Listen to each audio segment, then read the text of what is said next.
Merde, il y a des voisins, attends, j'ai honte. Et on croit que je parle toute seule. Vous êtes mes copains imaginaires. Yes. Allez, c'est parti. Salut à tous, c'est Vertige. On se retrouve aujourd'hui pour une vidéo qui me tient un petit peu à cœur parce qu'en fait, il s'agit des 10 choses que j'aurais aimé savoir avant de devenir végane. Donc, je viens de réaliser que je regardais beaucoup le retour et j'entends tout le temps les blogueuses me dire oh, faut pas regarder le retour parce qu'après ça se voit, et du coup je l'ai fait. Yes, j'ai la flemme de recommencer, donc j'ai décidé de m'écrire une lettre à moi-même avant d'être végane qui pourra donc vous servir, je l'espère, avec quelques conseils que j'aurais aimé que quelqu'un qui s'y connaît un petit peu en véganisme me donne. J'en ai choisi 10 et j'espère que ça vous sera utile et j'aimerais bien que les commentaires soient super bienveillants et que tout le monde essaye de se donner des petits conseils aussi parce que j'ai pas forcément pensé à tout. Le premier conseil que je me donnerai avant d'être végane et que je donnerai à n'importe quelle personne qui s'apprête à devenir végane ou qui commence juste à végétaliser son alimentation, c'est n'aie pas peur des carences. N'aie pas peur des carences en protéines, n'aie pas peur non plus des carences en magnésium, en je ne sais quoi. On m'a sorti 15 milliards de choses. N'aie pas peur, les seules choses que tu dois savoir c'est faire attention à ton fer et faire attention à ta B12. Et pour ça, je l'ai pas ici, mais en gros tu peux prendre des comprimés de B12, c'est important d'en prendre. Je vous laisse aller voir sur internet pour plus d'informations parce que c'est très long et peut-être que j'aurai une vidéo entière à faire là-dessus. Mais en attendant, je vous laisse aller vous renseigner sur les carences en B12 et la vitamine B12, comment ça se complémente, pourquoi ça se complémente et en quoi ça ne signifie pas que parce qu'on doit se complémenter, ce n'est pas un régime naturel pour autant. Parce que figurez-vous qu'on complémente aussi les animaux d'élevage, mais encore une fois, c'est pour une autre vidéo. Le deuxième point rejoint un petit peu le premier parce qu'il s'agit de composer une assiette. Et en fait, je pense que ce que j'aimerais me dire à moi avant d'être végane, ou je pense à n'importe quelle personne qui s'intéresse à devenir un petit peu plus végétarien, voire végétarien. Vas-y, fais plus de bruit dans la rue, s'il te plaît. Je crois qu'on t'a pas bien entendu. Est-ce que tu peux repasser dans l'autre sens, s'il te plaît? Yes, merci. Et en fait, ce que j'aurais aimé savoir avant de devenir végane, moi, c'est une question qu'on me pose très très souvent, c'est composer une assiette. Et c'est vrai que je me rendais pas compte avant d'être végane que je n'étais pas capable de composer une assiette sans viande. C'est-à-dire que pour moi, une assiette, il y avait la viande et l'accompagnement, et en fait, le légume était un simple accompagnement. Aussi, j'aurais aimé qu'on me dise que c'était pas grave si je savais pas le faire parfaitement, parce que c'est pas parce qu'un jour t'as pas mangé de céréales, t'as pas mangé de légumineuses ou t'as pas mangé de je sais pas quoi, que le lendemain tu vas te retrouver avec des carences. Et c'est vrai que quand on commence à être végétarien, on a une grosse peur de ça, de composer une assiette, de faire quelque chose de sain et tout. Et en fait, voilà, encore une fois, ce que j'aurais aimé me dire il y a quelques années, c'est si tu sais pas la faire parfaitement ton assiette, eh ben on s'en fiche, c'est pas grave, fais ce qui te fait envie. Et la sensation d'être repu à la fin du repas, vraiment en fait, c'est bête, je pense que ça va être beaucoup de ça dans cette vidéo, c'est détends-toi, tout va bien. La troisième chose que j'aurais aimé savoir, c'est que j'allais aussi apprendre à aimer cuisiner. Et ça, si on m'avait dit ça il y a quelques années, j'aimais bien ça vite fait, mais j'étais pas curieuse comme j'ai pu le devenir depuis de la cuisine. Et voilà, je pense que j'aurais aimé qu'on me dise tu vas voir, tu vas kiffer ça. Et pour kiffer ça, il y a 2 conseils que je me serais donné et que du coup j'essaye de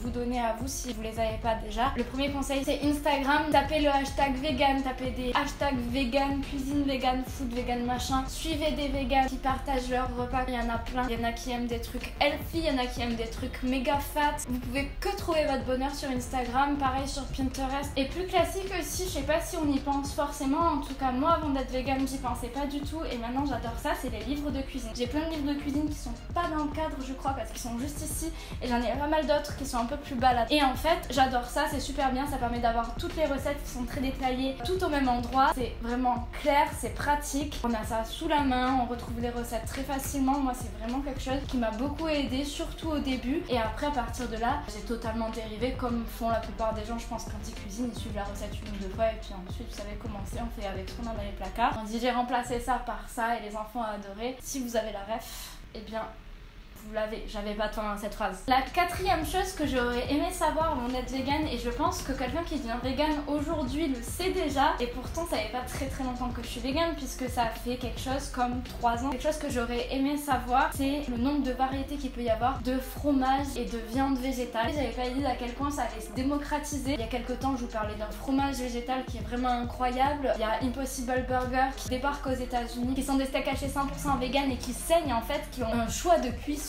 quoi. Et en fait aujourd'hui en 2018 je me dis qu'on en est vraiment au tout début. Je pense qu'on n'est pas au bout de nos surprises et que dans quelques années on n'aura vraiment plus aucune excuse. Et voilà, vous avez plein d'options les gens qui deviennent végé et vegan aujourd'hui. C'est pas encore parfait, surtout en France, mais ça arrive. La 5e chose que j'aurais aimé savoir, à part le fait que cette coupe ne va définitivement pas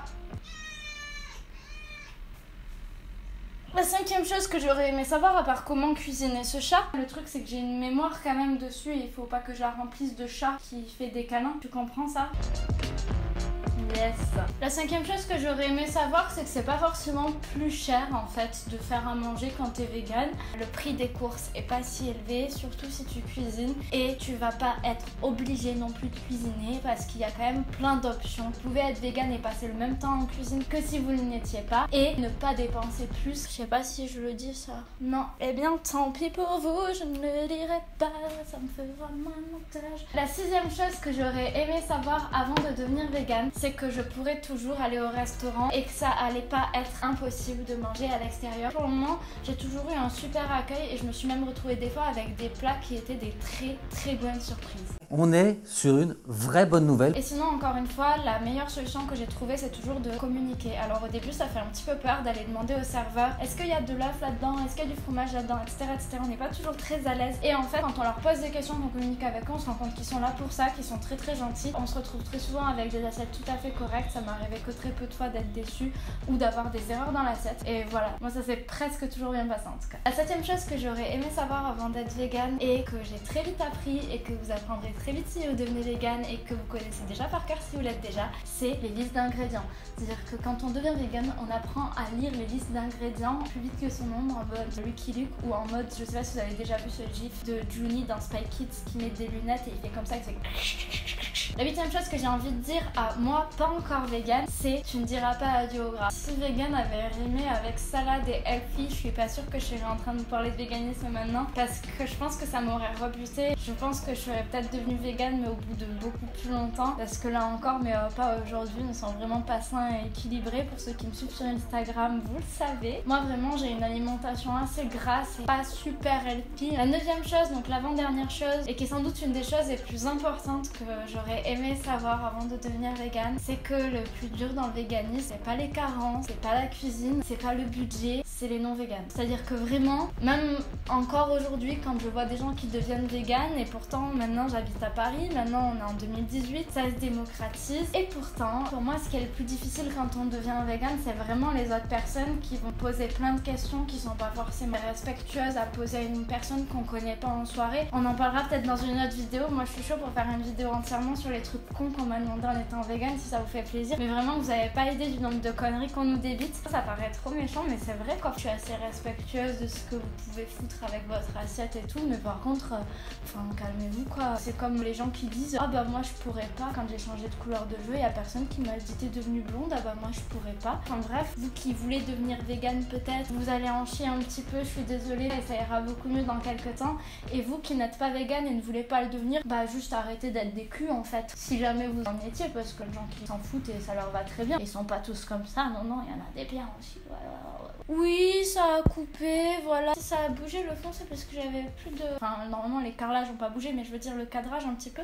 C'est parce que j'avais plus de batterie. La 10e et dernière chose que j'aurais aimé savoir avant de devenir vegan, c'est que ça allait être la meilleure décision de ma vie, en fait. C'est sans doute une des décisions que j'ai prises le plus en autonomie dans ma jeune vie d'adulte, puisque c'est une décision qu'on prend vraiment pour être en accord avec soi-même. Et je pense que c'est la décision dont je suis la plus fière. Voilà, je pense qu'il n'y a pas grand-chose de plus à dire. Je suis contente de ça et je vous tiendrai au courant toujours en honnêteté si jamais ça change. Mais pour le moment, vraiment, c'est cool. Je mange bien, je me sens bien dans ma peau, je me sens bien dans mon corps, je me sens bien dans ma tête. J'ai l'impression de faire une pub pour des serviettes hygiéniques. Avant, il y a des jours du mois où j'aurais peut-être hésité, jusqu'à ce que j'essaie Always Ultra. Et puis je voulais un peu finir sur une note positive. Je crois que j'ai à peu près tout dit. Le fait que j'ai grillé une batterie entière pour tourner cette vidéo est assez parlant. On se retrouve très bientôt, je vous embrasse très fort et j'espère que cette vidéo vous a plu.